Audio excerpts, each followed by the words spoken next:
Hello and welcome to Complete Randomness, aka Instagram showed me food videos the other night, and then I started rewatching Great British Bake Off, and now I want to make stuff. Food stuff!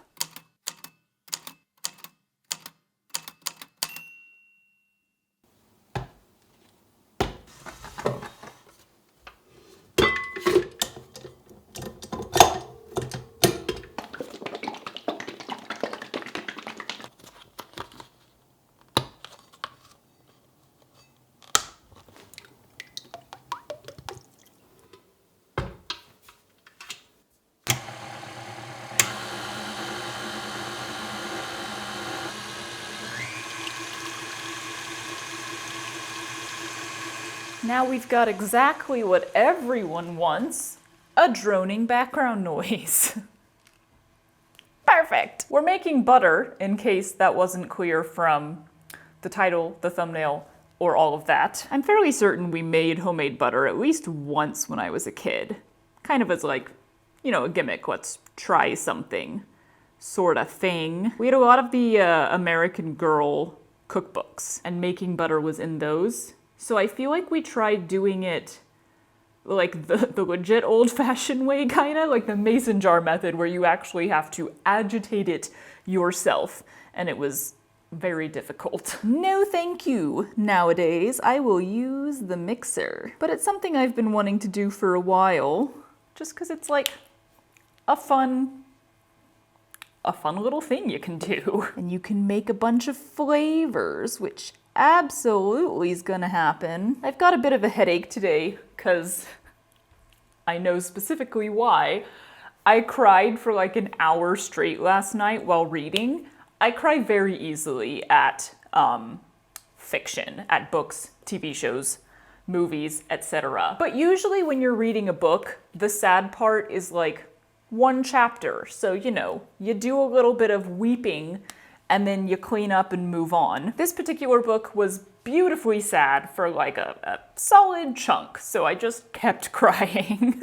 I always feel like that drains me or something, like I've been guzzling water this whole morning, because if I cry at night, I will wake up with a headache the next morning, and it feels like a lack of liquids headache. Oh well, it's very cathartic, so what you gonna do? It's also been very dreary and kind of gray outside and pretty chilly for the last couple days, so I have stuff I probably should be doing, but the joy of making your own schedule is that you can drop all of that stuff. Let's be real, I dropped some of that stuff. I can't bring myself to drop everything. I have deadlines. But you can rearrange a little bit, drop some of that stuff, and make butter, and then color while you're making butter. This is a super cool coloring book that I saw on somebody else's channel. I was watching some YouTube video and they mentioned this author slash artist. It is called Wildegorn by Jamie Courtier. And it's got just these stunning illustrations in it and like a story that goes with the whole thing. I really like it because one, it's like big, but then still detailed, but also it's all like very magical, otherworldly. So I personally really suck at color theory, but when everything is like non-realistic, I feel like I can color it however I want, which is why, you know, the sheep-looking-ish kind of things are neon, orchid, and teal, but there's dragons right next to them, so I can do whatever I want, which takes away some of the pressure. When you're bad at color theory, I think you can often end up pressuring yourself to be like, oh my god, are you getting just the right colors together? Is that realistic? Do these blend well? Do these coordinate? But instead I can just be like, I'll choose whatever color I very well please. Thank you very much.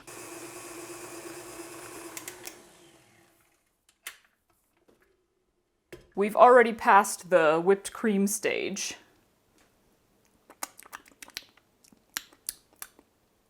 Actually, we're kind of right at the whipped cream stage, and I have a couple strawberries left. It's a thick whipped cream. But I'm just gonna scrape down the sides real fast and then let it keep going.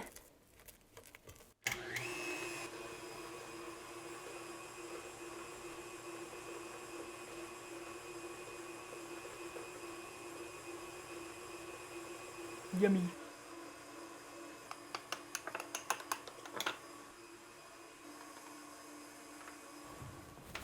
Yeah.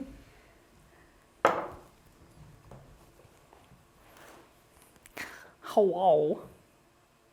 Sniffs. Strawberries and cream is just so hard to beat. Such a simple flavor, and yet so perfect. This is kind of a pre-lunch dessert. But what's the point of being an adult if you can't do what you want?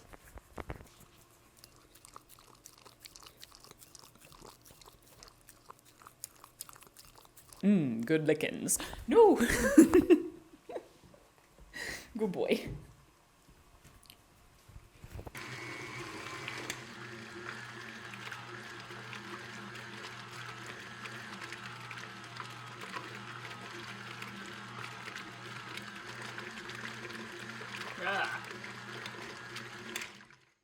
I think that's butter. Y'all, that took like 15 minutes tops. Ta-ta. Okay, so we're supposed to drain the buttermilk. Come on. From what I read, the more buttermilk is still in your butter, the faster it will spoil. So that's why you want to like get as much of it out as possible. Also, apparently this buttermilk you can't use in like a recipe that calls for buttermilk because it's not cultured. So you can use it as like skim milk if you want to not waste it and bake with it, but it won't react the way that buttermilk is supposed to in a recipe. So you can't actually use that for a buttermilk biscuit or something like that. Do I sound so knowledgeable? I read one article about making butter. Woo! Ooh, we're gonna have to get messy here. So yeah, you're supposed to like squeeze out any excess, and then you're supposed to either like stick it in a bucket of ice water or just run it under cold water, like rinse your butter off, which is very weird in my head. It feels like butter and water don't mix, but I suppose butter and water don't mix, and that's why you can rinse it. Like, you're not actually rinsing away butter, you're just rinsing away the milk. I'd say theoretically, but again, this is what King Arthur Baking said, so it's not really theoretical. Ooh. Oh. Butter on the floor. Have you ever squeezed a lump of butter? 'Cause I have as of right now. Oh, the puppy has found the floor butter. Good job. Also, y'all, that was what? A quart of cream to get a fistful of butter? So if you're wondering how much it makes, that much. You can't really homemake a little bit of butter. You kind of gotta go for a lot. I mean, I guess you could if you did it by hand, but then it's like, why are you expending all that energy for, you know, this much butter? You might as well make a big old ball. I'm just gonna rinse it in the sink because I didn't prepare a bowl of water. And I'm not even gonna take you with me because my hands are covered in butter. I also did not prepare a place to put this, so something's about to get buttery. I guess I could put it on a paper towel, actually. I'm sure that's fine for now. Butter. Ooh, my hands are gonna be moisturized. 385 grams of butter. Not bad. I mean, that's definitely quite a bit of butter. This is gonna make a mess, and I'm gonna do it anyway. Oh no, okay, we're fine. 2 cups of buttermilk. So that feels like a half and half thing. Heavy whipping cream. Half of it will become buttermilk, half of it will become butter. Ish. That doesn't smell like anything. Okay, so I want to make some flavored butters because that's the fun of doing this, right? And I kind of want to put them in molds, make cute little shapes, because I have those, right? Yes, I do. I have little heart shapes and poop blobs. Perfect. So last night I roasted a bunch of garlic while making dinner. Oh yeah, that smells so good. Kind of want to eat it plain. I'm gonna eat it plain.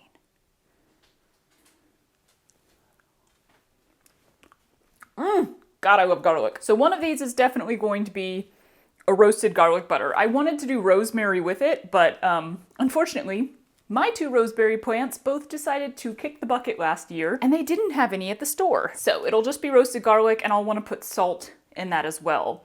The other one, I kind of want to do a sweet, either maple butter or honey butter. We do have some fancy honeys. One fancy honey. It's Manuka honey. Why did we buy this? We are not this fancy. I think we just wanted to try it. Actually, yeah, now that I recall, we looked at the price of it and we were like, is that gonna taste freaking amazing because it costs so much? It tastes good. Good. Yeah, so maybe I'll do a honey butter. Do I need to... That was a lot of trotty paws. You come running for something you cannot have. You cannot eat garlic, my love. I think I need to grind these up smaller, or else you'll just get like a whole clove of garlic rather than it being spread throughout the butter. I went ahead and added some salt to the garlic while chopping it up, and then because that last round of butter hand took a whole bunch of dish soap to clean up, I'ma wear gloves this time. I threw about half of the butter into the garlic mix and then another like 2/3 of the remaining half into the honey, because I want just a little bit left plain, or salted, I guess, so I can experience the unadulterated butter flavor. Mix, mix, squish, squish, unconsciously make a dramatic noise every time you drop some. We're making a mess. And then I accepted that this is gonna be a big old greasy mess and smashed that butter into the molds. Messy, as promised. Sticky and greasy, my 2 favorites. New glove and back at it with the honey butter. Aren't the noises delightful?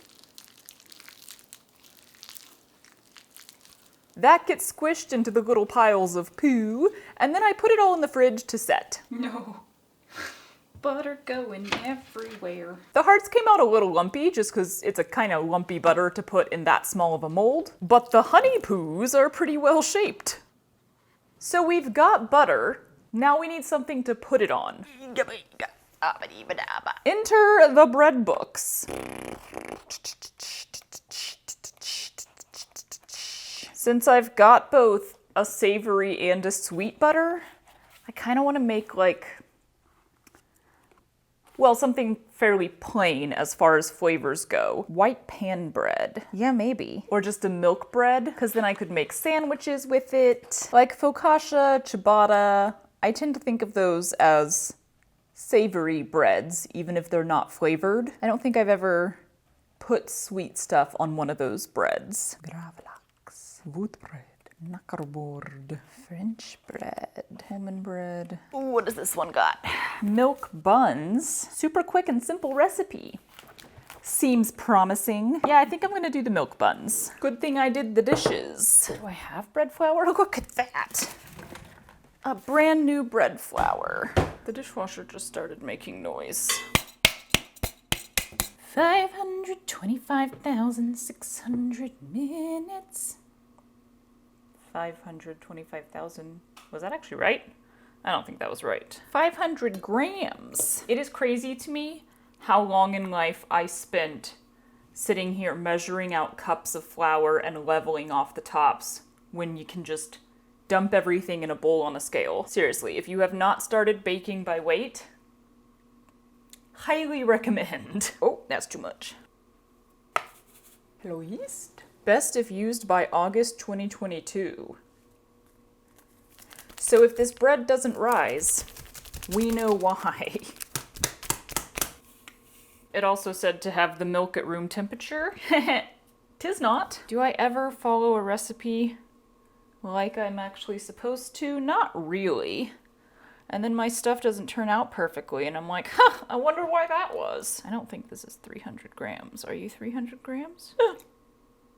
That was more than 300 grams. Ooh, that was like 325. Will that make a difference? I don't know, but I'm gonna take it out anyway. You know what? No, I'm not. Fuck it, it's staying in. The book told me to do this, just so you know.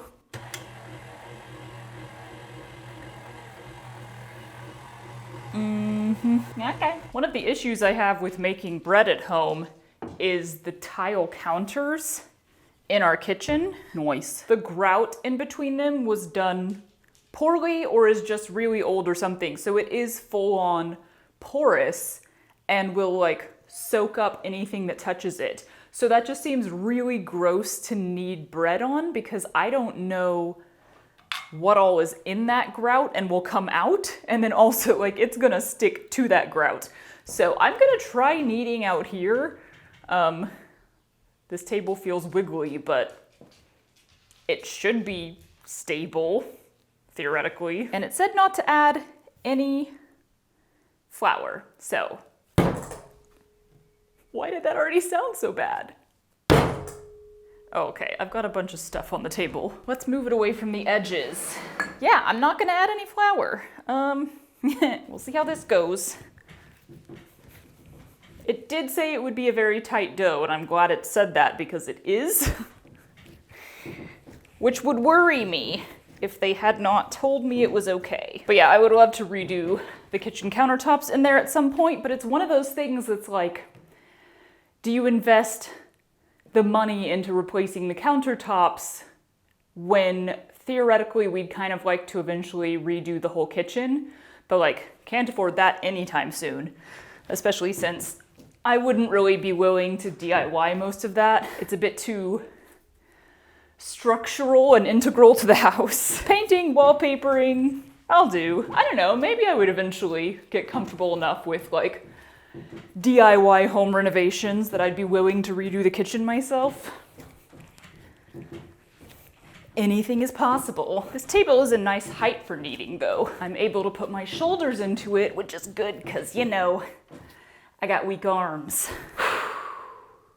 Every time I'm kneading, I think I've done it for absolute ages, and then it turns out I've done it for like 90 seconds. I'm filming right now, so I can see how long I've done it. Oh, couple minutes. Yay! It's one of those things though that I'm like, you know what? You're not gonna go to a gym. That's like just not a thing you do. So you could just make bread consistently, and maybe you'd actually build up some arm strength.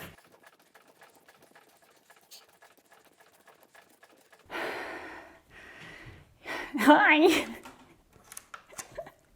Hey, baby. My body is giving up.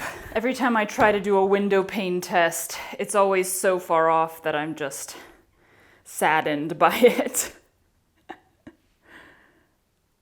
Actually, that's doing it a little bit. But let's be real, the story of me making bread is usually one of, yeah, I give up, good enough. Which is about where I am right now. Do I give up? 30 more seconds. Yeah. Hello. I think I give up. That's probably the most kneading I've ever done though. Apparently if I film myself, I get competitive. That was a big jump. The irony is that this still might not rise because the yeast might be dead. Ha! Smooth and relatively elastic. I like how they say relatively. It's always going to be relatively elastic compared to a stone. Anytime they say cover with a damp dish towel, I'm like, how damp is damp? Oh yeah? Sniff sniffs. Did you lick it? No, you didn't. This is the thing. My brain wants to be very, very specific sometimes, and I've just learned to shut that down by being like, meh. I'm sure it'll be fine. This house is freezing though, so I think I need to prove this in the oven. We'll see. I haven't done a lot of kitchen videos lately, baking or cooking. Honestly, there's not a lot of motivation to make them because they do tend to be more difficult for me to plan out and more difficult to edit, and then they never do as well. That being said, if I wanted to make one, I would make one. I don't usually choose video topics off of how well I think it's gonna do, but I have sort of a flip-flopping relationship with food. Or I suppose I should say with cooking and baking, because honestly, I never stop loving food. Food is like the most wonderful curse the human race has to deal with. To sound dramatic about it. Because like sleeping, at least you can do that all in one go every day, but having to eat multiple times a day is frustrating. Doing that for the rest of your life.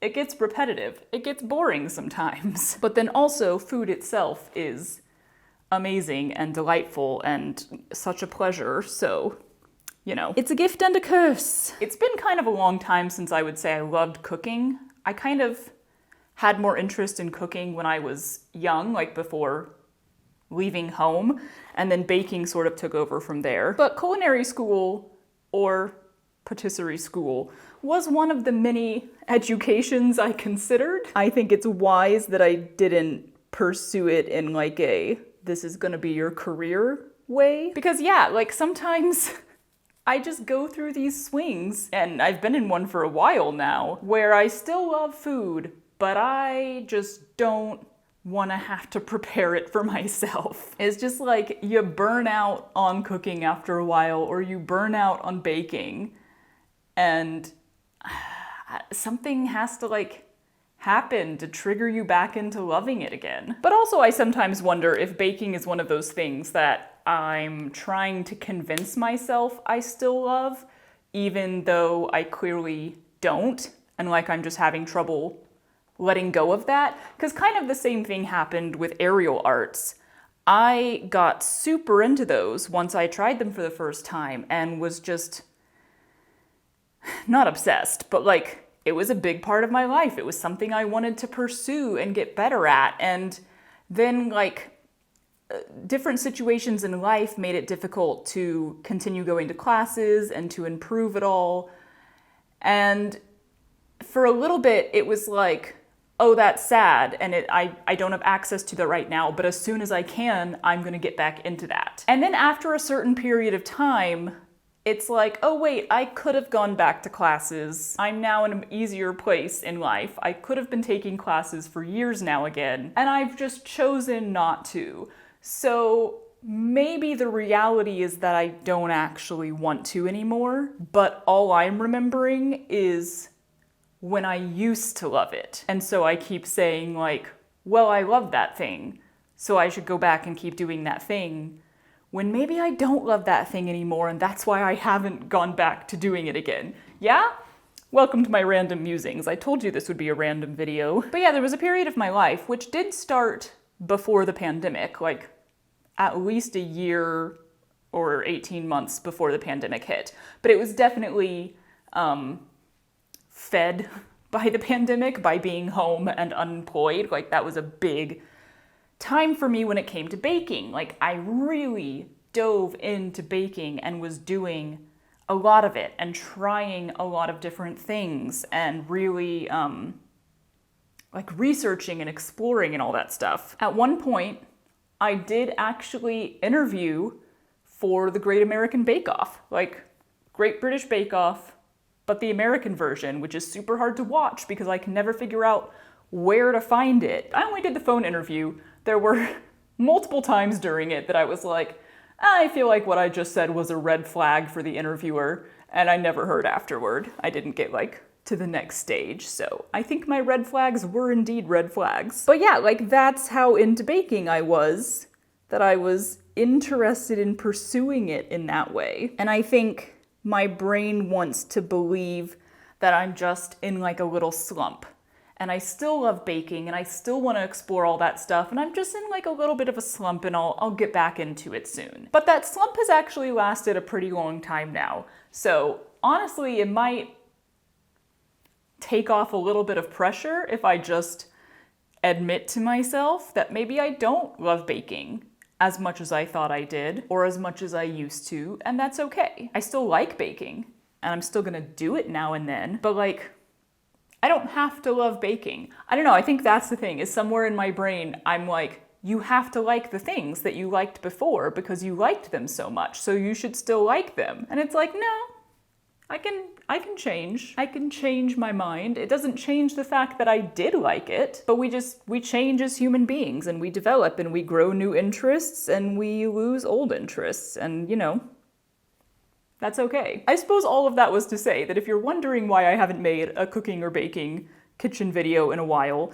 that's why. I've just really been in a baking slump and I haven't really been interested in it. I really haven't been interested in having to prepare food for myself at all.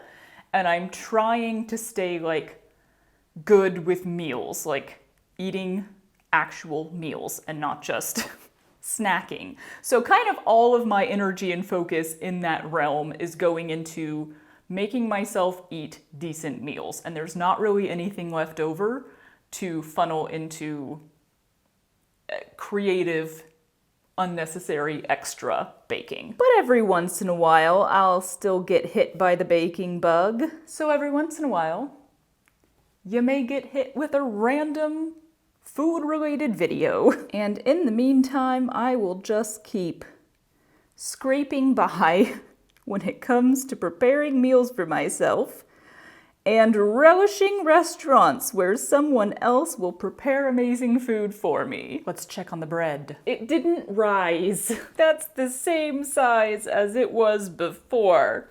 I even gave it double the amount of time, and we got nothing. Feels real dense. 2.5-year expired yeast. Who would have thought?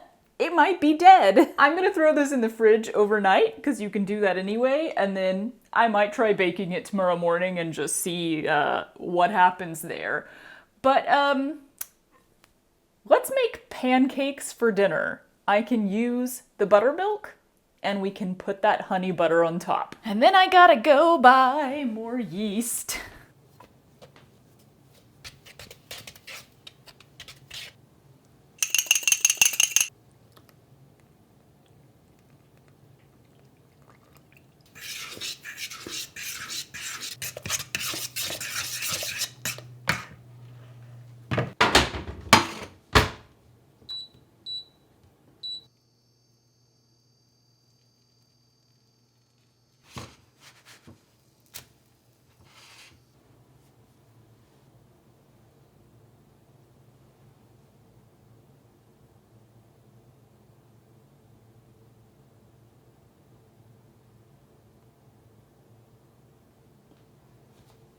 I love that even when bread is gonna be super dense and not at all right on the inside, it still looks beautiful on the outside. I mean, look at that baby. Aww. Still smells really good too. In fact, the whole house smells good. I just baked it in one loaf because I was like, honestly, I do not have the interest in like forming rolls when this is gonna be dense as crap. And like, that's almost the exact size of the original ball of dough. So yeah, basically 0 proving. At least now I know to put that on my list. I had no idea that the only yeast in my cabinet was from frickin' 2022. Not even from 2022, it expired then. So it's probably from 2021. That means that when I moved twice, I took that yeast with me, which, you know, we do tend to do. You don't throw out everything in your pantry because you're changing apartments or houses.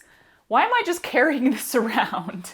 All right, let's see what she's like. Lucky for me, I do like bread so much that I even like it when it's not that good.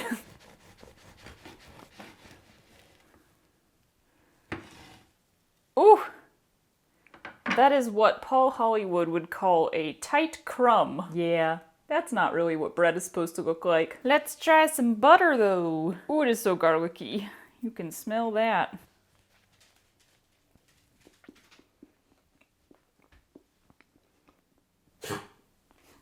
Bread is very chewy. Butter is delicious. Bread is so good that it's good even when it's bad. It has to be really bad to not be good. If you want a little bread, you can't have the butter. Munch.